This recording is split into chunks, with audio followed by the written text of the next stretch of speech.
Hello, my name is Detective Jonathan Grossman with the Miami-Dade Police Department Homicide Bureau. On March 28, 1966, our victim, 17-year-old Daniel Goldman, was at his home in Surfside, Florida with his mother, Sally, and father, Aaron, when he was abducted.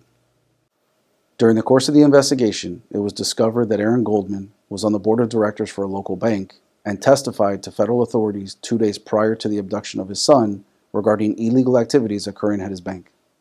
We believe Daniel's abduction was retaliation for Aaron's cooperation with federal authorities regarding the illegal banking practices that were occurring at his bank. The suspect, who was responsible for the abduction of 17-year-old Daniel Goldman, has been identified as George Defeis.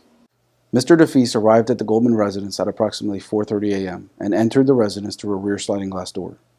Once inside, he tied up Aaron, Sally, and Daniel Goldman and ultimately demanded a ransom to be paid at a later time.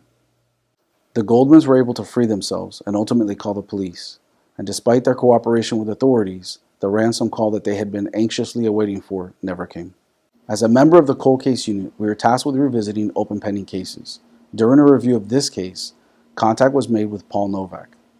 Mr. Novak was critical in providing information directly related to the abduction of 17-year-old Daniel Goldman. During the course of the investigation, crucial information was obtained that included Mr. Defeis arriving at the Goldman residence hours before the abduction in a taxicab. In addition, latent evidence and a detailed subject description provided by Aaron and Sally Goldman to include a distinct walk that Mr. Defeis had due to his disability. One of the items left behind was a letter written by Sally Goldman, pleading for people not to forget about her son Danny, whose remains have never been found.